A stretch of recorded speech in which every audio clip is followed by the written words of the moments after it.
6:45. This is the Sri Lanka Broadcasting Corporation. The news edited by Lakshman Fonseca and read by Geethanjali Ramanayaka. The headlines. All citizens over the age of 18 will be fully vaccinated before the end of November. The Anglican Church offers its facilities to be used as temporary hospitals. Indian Foreign Minister says he looks forward to working with Sri Lanka's new Foreign Minister. The National Medicines Regulatory Authority stresses there is no shortage of pharmaceutical items. Sri Lankan Airlines denies social media reports that the airline was deploying COVID-infected flight attendants. Steps have been taken to vaccinate ex-servicemen and war heroes. News from overseas, more than 60 Afghans are dead with 12 US service members at the Kabul airport bombing. Local news in detail now. All citizens over the age of 18 will be fully vaccinated before the end of November. Minister of Health Keheliya Ramukwala says it is scheduled to complete the vaccination of all citizens over 30 years of age by mid-September. At a meeting with the Cuban ambassador to Sri Lanka, Andres Garrido, yesterday, Minister also said that attention will be paid for a third vaccine dose after fully vaccinating all citizens. The minister had also requested the ambassador to provide an opportunity for an exchange program to share the experience, knowledge and technology of Cuban health service in Sri Lanka. Ambassador Garrido has disclosed Cuba planned to have all citizens vaccinated by the end of this year. Both the minister and the ambassador stressed that vaccination alone could not prevent the global catastrophe. The meeting took place at the office of the Minister of Health. The Anglican Church has offered its facilities to be used as temporary hospitals. The church said that as many hospitals are now overcrowded and health services are stretched beyond limits. Therefore, they had decided to offer the health authorities the facilities of the church in order to reduce overcrowding at hospitals in the country. The Church of Ceylon said its facilities across the country can be used as makeshift hospitals and intermediate medical centers. They have also pledged their fullest support to run the centers by their institutions and personnel so that hospitals are reserved for those who really need it. The Church of Ceylon also appealed to all Sri Lankans to unite in the fight against the virus by taking all health guidelines seriously. The Church requests to adhere to the laid down protocols strictly through self-discipline, limiting movements even when there is no lockdown in the country. Indian Foreign Minister says he looks forward to working with Sri Lanka's new Foreign Minister, Professor G.L. Peiris. In a letter to Peiris, the Indian Foreign Minister said he looks forward to working closely with the new Foreign Minister of Sri Lanka in accordance with the vision of the leadership and imperatives of the good neighbourliness and friendship between India and Sri Lanka. Last week, the High Commissioner of India to Sri Lanka, Gopal Bagle, also called on Professor G.L. Peiris after his assumption of duties. Meanwhile, Foreign Minister Peiris expressed appreciation and continuous support being provided by India for combating the COVID-19 pandemic.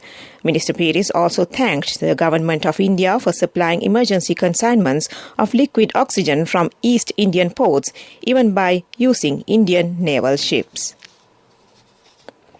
The National Medicines Regulatory Authority says there is no shortage of pharmaceutical items, essential medicines for COVID-19 patients in government hospitals.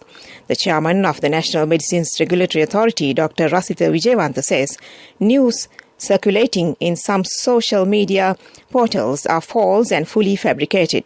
He stresses that adequate amounts of drug stocks are available with the Ministry of Health. He requests the general public not to panic over the false media reports circulating, especially in the social media, over the issue. This news comes to you from the Sri Lanka Broadcasting Corporation. Sri Lankan Airlines denies social media reports that the airline was deploying COVID-infected flight attendants. Sri Lankan Airlines said that it was false and misleading. The Sri Lankan also stressed that the social media content currently being circulated is a deliberate attempt in tarnishing the goodwill of the national carrier. In a statement, Sri Lankan Airlines said they are strictly following the health and safety guidelines issued by the Civil Aviation Authority of Sri Lanka. This includes similar directives adopted by the respective civil aviation authorities operating in the respective countries that the airline flies to, the statement said. Steps have been taken to vaccinate ex-servicemen and war heroes shortly. The Defence Ministry says war widows and dependents are also expected to be vaccinated with the Sinopharm vaccine, which will arrive in Sri Lanka on Saturday. The ministry said 300,000 doses of Sinopharm vaccine donated by the People's Liberation Army will be utilised in this regard. They said the consignment of Sinopharm vaccines was received following a request made by the Defence Secretary General Kamal Gunaratne to the Chinese Defence Minister General Wei Fenghe. The Sri Lankan Defence Secretary will officially receive the consignment of vaccine from the Chinese Embassy officials in Sri Lanka at the Bandaranaike International Airport on its arrival on Saturday. Decision on extending the lockdown will be taken today. Director General of Health Services Dr. Asela Gunawardena says that the decision will be taken at the COVID Task Force meeting chaired by the President Gotabaya Rajapaksa. He added that the rise in the number of deaths and number of people infected will be considered when taking the decision. The lockdown was enforced last Friday and it is set to be lifted on Monday, the 30th of August. However, despite the lockdown, a number of people have been seen moving around in the city of Colombo and also in the suburbs. Our correspondent said it is observed that many people misuse the quarantine curfew. Japan and the UNICEF have commended Sri Lanka's speedy and successful rollout of vaccines against COVID-19. The Ministry of Health received the second batch of gold chain equipment procured by the UNICEF with funding from the government of Japan to strengthen Sri Lanka's delivery of immunization services, including against COVID-19.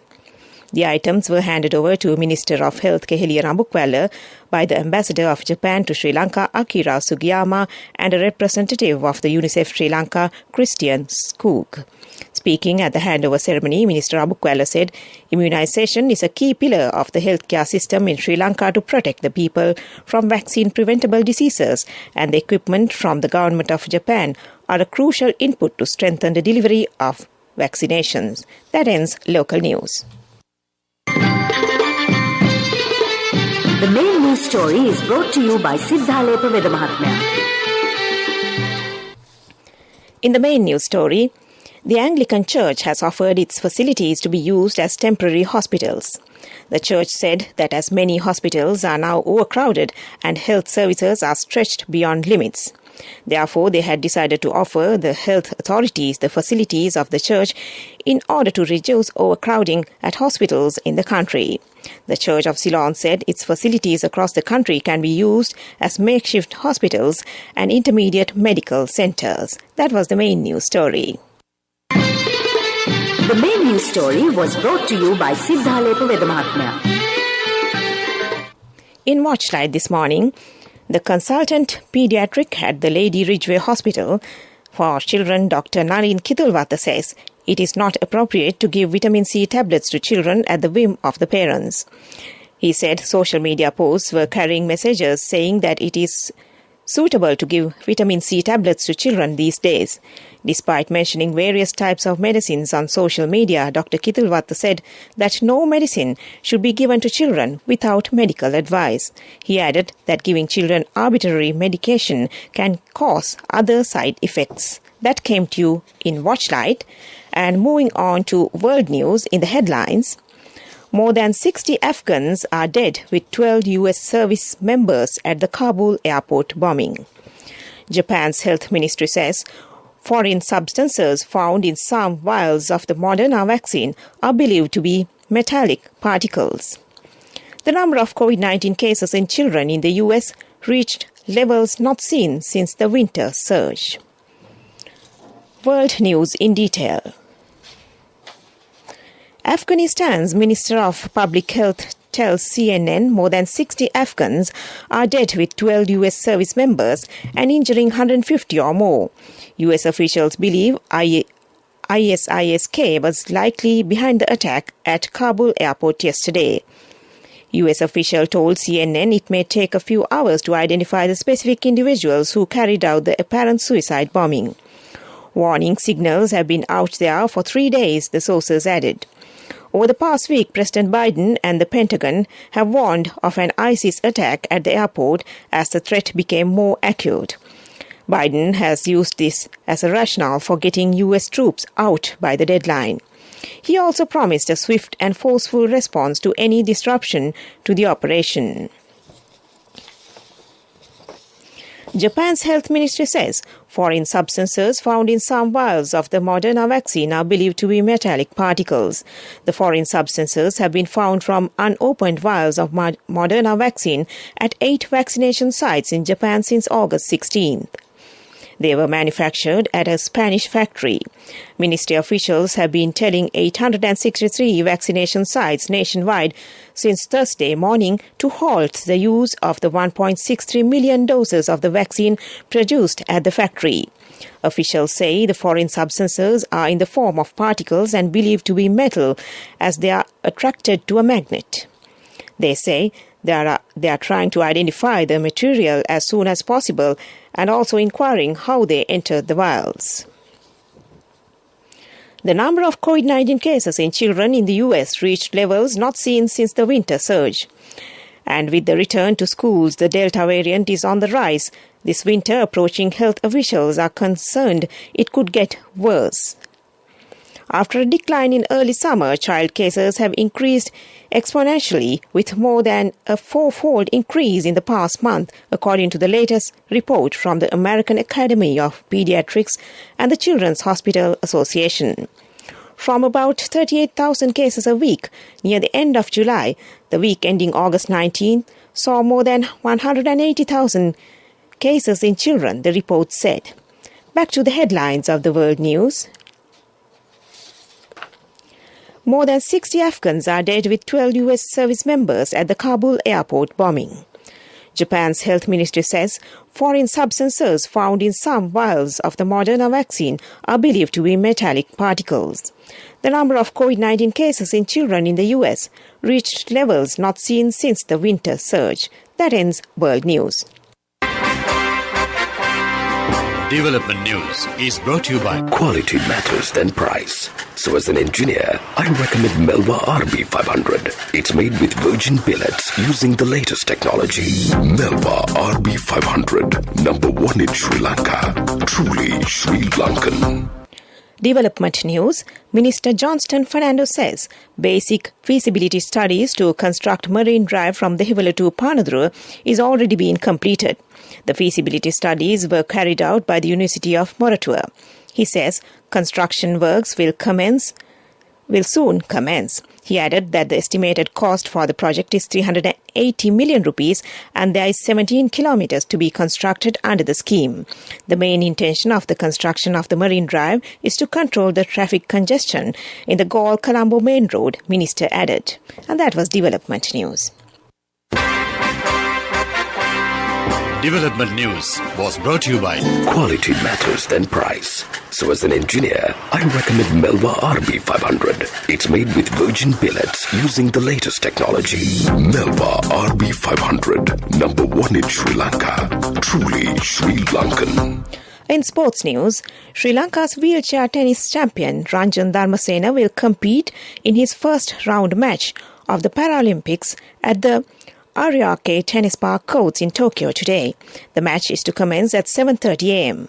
He will meet Chile opponent Alexander Cataldo in the first round, and his coach Jagat Valikala expressed his confidence that Dharmasena would triumph in this game. He also said that the player had the chance to practice at the same courts and he was able to get that much-needed match practices to compete against Japanese, Chinese and Australian players. That was sports news. Contributory deposit of 1,000 rupees from NSB when your child enters grade 1. Open a Hapan Children's Service account for your kid today. Higher interest. Conditions apply. Business News, sponsored by National Savings Bank, the safest place for your money. Freshly grated coconut is now available in the Sri Lankan market in a handy 200-gram packages. It is the first product of Coconut, a small-scale Sri Lankan startup business. Coconut Managing Director Tharundu Lienge says they are now delivering freshly grated coconut packages to consumers' doorsteps. Grated coconut is packed in a sealed craft paper bag pouch, which is again procured from housewives who make a living from handicrafts. The company also said the product aims at delivering consumers the feeling of fresh coconut, which they cannot get from other coconut products, and Coconut does not add a single preservative or food additive. And that was business news. Business news, sponsored by National Savings Bank, the safest place for your money. Contributory deposit of 1,000 rupees from NSB when your child enters grade 1. Open a Hapan Children's Service account for your kid today. Higher interest. Conditions apply.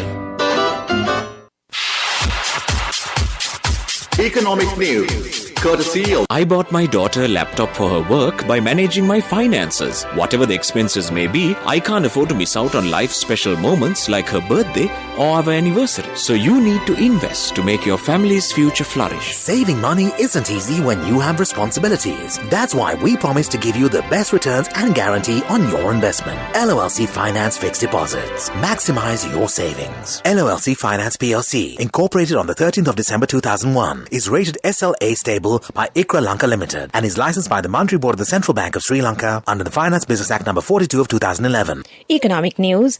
The World Bank says existing hydropower plants can be significant and can add much-needed diversity to Sri Lanka's power generation mix. It says Sri Lanka's power mix could potentially benefit from greater solar power generation during the day and switch to hydro in the night. Seasonally, floating solar could produce power during the dry months, while throughout the monsoon rains, hydro could play a larger role in the energy mix. And that was economic news. Saving money isn't easy when you have responsibility. That's why we promise to give you the best returns and guarantee on your investment. LOLC Finance Fixed Deposits. Maximize your savings. LOLC Finance PLC, incorporated on the 13th of December 2001, is rated SLA stable by ICRA Lanka Limited and is licensed by the Monetary Board of the Central Bank of Sri Lanka under the Finance Business Act No. 42 of 2011. Weather report was sponsored by Dialogue, in partnership with the Ministry of Education, introduces Nanasa, a trilingual educational mobile app with video-based lessons for grade 1 to A-levels. Now your child can study with ease on your mobile with no subscription fee. In the weather report, prevailing showery condition over the southwestern part of the island is expected to continue during the next few days. Showers will occur at times in the western, Sabragamua, central and northwestern provinces and in the Galle and Mathura districts. Heavy showers above 100 millimeters can be expected at some places in the western, Sabragamua and central provinces and in the Galle and Mathura districts. Showers or thundershowers may occur at a few places in the Ua province and in the Ampara and Batiklo districts after 2 p.m. Fairly strong gusty winds can be expected in the western slope of the Central Hills, northern, north central and northwestern provinces and in the Hambantota and Trincomalee districts. General public is kindly requested to take adequate precautions to minimize damages caused by temporarily localized strong winds and lightning during thunder showers. And that was the weather report. Weather report was sponsored by Dialogue, in partnership with the Ministry of Education, introduces Nanasa, a trilingual educational mobile app with video-based lessons for grade 1 to A-levels. Now your child can study with ease on your mobile with no subscription fee. To end this news broadcast, back to the headlines. All citizens over the age of 18 will be fully vaccinated before the end of November. The Anglican Church offers its facilities to be used as temporary hospitals. Indian Foreign Minister says he looks forward to working with Sri Lanka's new Foreign Minister. The National Medicines Regulatory Authority stresses there is no shortage of pharmaceutical items. Sri Lankan Airlines denies social media reports that the airline was deploying COVID-infected flight attendants. Steps have been taken to vaccinate ex-servicemen and war heroes. News from overseas, more than 60 Afghans are dead with 12 US service members at the Kabul airport bombing. And with that, we end this news broadcast.